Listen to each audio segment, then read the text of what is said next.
ආගන physics වල හොඳේ physics වල මේ ෆිසික්ස් වල විතරක් නෙමෙයි දැන් අනිවාර්යෙන්ම ඔය ෆස්ට් අයි වුණත් උඹලා මේ පාස් පේපර්ස් ටික දැන් බලලා තියෙන්න ඕනේ. දැන් උඹලට පාස් පේපර්ස් කරගන්න පුළුවන්. හරිද?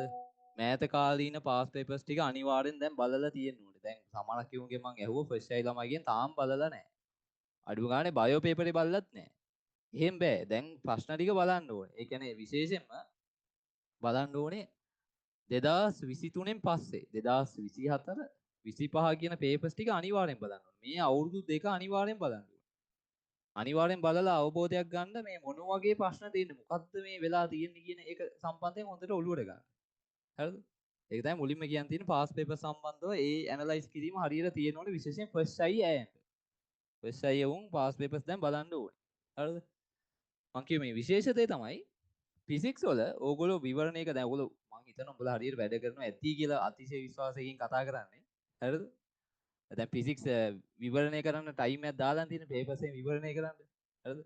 දැන් විවරණය කරන්න ටයිම් එකක් දාලා උඹලා දැන් විවරණය කරන් යනවා ඇති. හරිද? පළාත් පේපර්ස් එකම කරනවා ඇති. කරන්න ඕනේ. හරිද? මම ස්පෙෂල් මීටින් තියලා සිස්ටම් දුන්නානේ. ඒ මගේ සිස්ටම් එකට අනුව හරි පේපර්ස් ටික කරනවා ඇති. හරිද? එහෙම කරන ළමයිට හොඳේ අනිත් අර හැටි කරේට නෙමෙයි. ඒ හද්ද කාලා ගන්න ඉන්න වැඩක් නැහැ කියලා.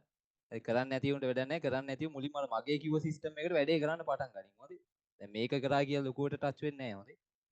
හරි දැන් අර මං කිව්ව විදිහට වැඩ කරගෙන ආපු කට්ටියට විශේෂයෙන් ෆිසික්ස් වල කරන්න පටන් ගනින්පන් 1990 ඉඳන් 2006 වෙනකන් MCQ ටික MCQ ටික විවරණය කරන්න පටන් ගන්න. හරිද? 1990 ඉඳන් 2000 වෙනකන් තියෙන ෆිසික්ස් MCQ ටික විවරණය කරන්න බලන්න. මොකද දැන් මෙන්න මේ විවරණය කරන්න ගාන ප්‍රශ්නේ කරනවා කියන එක නෙමෙයි. ප්‍රශ්නේ කරලා උත්තරේ ගන්නවා කියන එක නෙමෙයි. මොකද ඒ වගේ ප්‍රශ්නම ආයෙන්නේ නැහැ. විවරණය කරනකොට ඒ අර ප්‍රශ්නේ ඇතුලේ තියෙන සිස්ටම් එකක් තියෙනවානේ. ඒ සිස්ටම් එකෙන් තමයි ආයෙ පාරක් ප්‍රශ්න අහන්නේ. ගිය අවුරුද්දේ ඒක ඔප්පු වුණා. හොඳේ ගිය අවුරුද්දේ එලිපිට නිකන් අර ගෙඩි පිටින් ප්‍රශ්නයක් දෙකක් මාට් වුණා 1990 සහ 2006 අතර තියෙන. පේපර්ස් වල තිබ්බ ප්‍රශ්න දෙකක් විතර ගිය අවුරුද්දේ මාට් වුණා. උඹලා ඒව දන්නේ නැහැ දැන්. උඹලා මට කියන්න ඕනේ මේවා ඇනලයිස් කරලා. 2025 ෆිසික්ස් පේපරේ MCQ පේපරේ තිබ්බා මේ 1990 ඉඳන් 2000 වෙනකන් කොටස් ටිකක්. සමහරක් ඒවා ගෙඩි පිටින් එහෙමම දාලා තිබ්බලු. ඒ ප්‍රශ්නෙම වගේ නිකන් චුට්ටක් වෙනස් කරලා දාලා තිබ්බලු. ඒක නිසා දැන් එහෙම අපිට තේරෙනවනේ මොකක් හරි මෙතන වෙනසක් තියෙනවා කියලා. එහෙනම් උඹලා ඒක ටච් කරන්න ඕන ටක් ගාලා. ඒක කියන්නේ ඇලර්ට් එකේ ඉන්නවා කියන්නේ ඒකයි. උඹලට වෙන වෙන රෙද්දවල්නේ ඔළුවේ තියෙන්නේ. උඹලා ඒව ඇනලයිස් කරන්න උඹලට ඔළුවේ නෑ. හරිද? ඒව ඇනලයිස් කරනවා පේපර් යන සිස්ටම් එක. හරිද? එතකොට අනිවාර්යෙන් මේක කරන්න. විවරණය කරන්න. මොකද මේකෙන් තමයි දාන්නේ. හරිද? ඕකෙන් ගොඩක් අර සිස්ටම් ටික අල්ලලා මේ අවුරුද්දේ දාන්න පුළුවන්.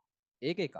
ඊට පස්සේ විශේෂයෙන්ම මේකේ මේ 1990 ඉඳන් 2000 වෙනකම් මේ ප්‍රැක්ටිකල් නම් කරන්න ඕනේ නැහැ. ඒ කියන්නේ ස්ට්‍රක්චර් පේපර්ස් කරන්න එපා. බොරු වැඩක්. ස්ට්‍රක්චර් පේපර් කරන්න එපා. නිකන් කාලේ වැය කරන්න එපා.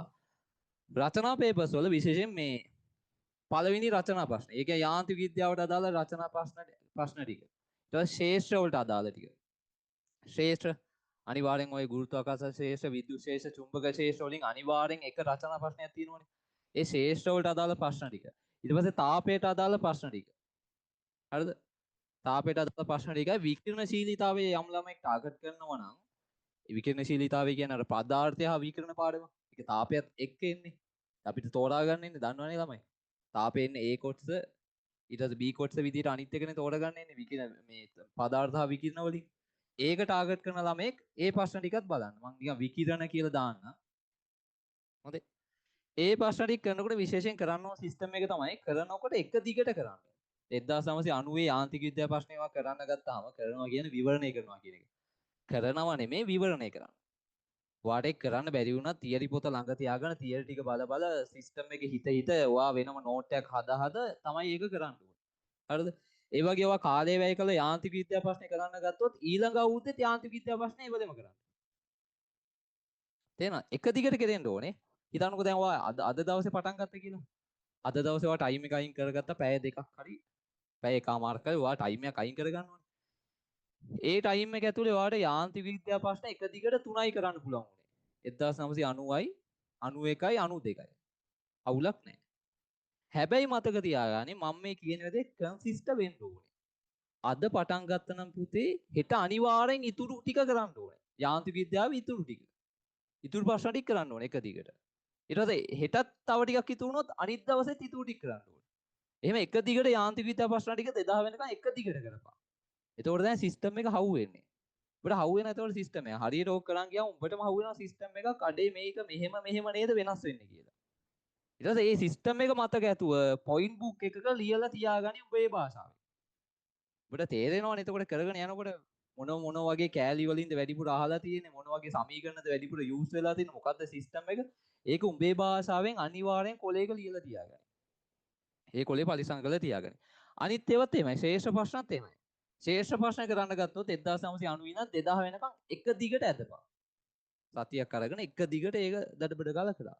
තාපේ ප්‍රශ්න කරන් ටාගට් කරන් ඉන්නවනේ තාපේ ප්‍රශ්න ටික කරා එක දිගට ඇද්දා. ඊට පස්සේ ඕකේ වැදගත්ම වෙන්නේ උඹලා ලියන කොළ ටික. පොයින්ට්ස් ටික ලියා ගන්න කොළ ටික. ওই ටික අනිවාර්යෙන් විභාගයට යන්න කලින් බලාගෙන යන්න එච්චරයි. මේ පේපර්ස් ගන්න ටයිම් එක නෑනේ. විභාගයට යන්න කලින් දවස් කීපය තුල ওই පොයින්ට්ස් ටික බලලා හරියට ඔලුවට දාගන්න මොන දේවල් වලටද අවධානය දෙන්න ඕනි කියලා. මොකද ඕක අමතක වෙනවා. දැන් මේක කරාට බං විභාගෙ ලඟ වෙනකොට අමතකයි. ඒකයි කියන්නේ ලියලා තියාගනි කියලා. හරිද? ඊට පස්සේ ඒ කොල්ල ටික විභාගෙ ලඟ වෙලා බලන්න ඕනේ. ඔබ වැඩිපුර අවධානය දෙන්න ඕනේ මොකටද කියලා. අනිවාර්යෙන් විභාගෙදී ඔයාට ඒක මැවිලා පෙනෙයි. උඹ අර හිතපු දේ තමයි විභාගෙදී තියෙන්නේ මේ පාර පේපරේ. ඒ නිසා ඒක කරන්න ඕනේ. ඒකමයි තියරි ළමයිට මං කිව්ව එකක් මේ මං කිව්ව මතක් කරන්න කියලා උන්ට නැත්තම් මේ උඹලට කියන්න අමතක වෙනවානේ. ඒක වෙනම නෝට් කරලා ඒක කරගෙන යන්න ඕනේ. හරිද? මේක මම ගිය අවුරුද්දේ මං කිව්වේ නෑ ඔය මේ අවුරුද්දේ කට්ටියට තමයි කිව්වේ මේ අවුරුද්දේ යන සිස්ටම් එකත් එක්ක දැන් ඕක කිව්වේ මදි. හරිද? ඕක රහසක් ඒක උඹලා විතරක් තියාගෙන වැඩේ කරන්න සචින් සර්ගෙන් ලැබෙන අමතර දෙයක්. හරි? හරිද? වැඩේ කරන්න ඕනේ නිකන් ඇහුවට වැඩක් නෑ නේ බණ අහනවා වගේ අහලා වැඩක් නෑ. ක්‍රියාවට නම් ගන්න ඕනේ හොඳේ. හරිද? බණ දේශනා වගේ අහන් ඉන්න එපා. ඒක නෝට් කරගෙන කරන්න ඕනේ වැඩේ. වෙනම නෝට් කරන් වැඩේ කරලා මටත් පෙන්නන්න ඉතින් ඒකට මට සතුටින් වැඩ කරන ළමයි ඕහෙන් පෙන්නන්න මට. කරලා පෙන්නන්න සර් මෙහෙමයි මම මෙහෙම කරන් ගියා. ඔයාට තේරිච්චයවත් කියන්න ෂෙයා කරගන්න. සමහරවිට ඔයාලට ප්‍රශ්න කරන් යනකොට මොනවා සිස්ටම් එකක් ඔලුවට එන්නේ නැති. ඒ ටිකත් මට කියන්න. සර් මෙන්න මෙහෙම අයිඩියා එකක් ආවා මෙහෙමයි කියලා. දැන් ගිය අවුරුද්දේ මට 100ම ඇනලයිස් කරලා මට කිව්වා. ඒ ගත්ත තොරතුරු වලිනුත් මට ලොකු මේකක් ආවා ගිය අවුරුද්දේ අනුමාන දෙන්න ලේසි. ගිය අවුරුද්දේ ඇත්තට අනුමාන දෙන්න ලේසි වුණා මොකද මම අනුමාන දෙන්න කලින් අපේ පන්ති කීප දෙනෙක් ඇනලයිස් කරලා මට කියනවා සර් මේක මෙහෙම වෙන්න පුළුවන් නේ මෙහෙම වෙන්න පුළුවන් නේද කියලා හොඳයි. එතකොට මට වැඩේ ලේසි මට එතකොට ලොකුවට ඇනලයිස් කරන්න නෑ නේ මට. ඒ නිසා උඹලා මේ වැඩේ කළා උඹලට හිතෙන විශේෂ ඒවා මාත් එක්ක ෂෙයා කරගන්න. එතකොට මට තේරෙනවානේ මොකක් හරි විශේෂ දෙයක් උඹට හිතුනොත් මේක මෙහෙම වෙන්න පුළුවන් කියලා. හරිද? රයිට් ඒ ටික තමයි. රයිට් දැන් එමු අපේ වැඩේට. බ්‍රේකින් නිවුස් අවසන්. ඊළඟ ප්‍රශ්නේ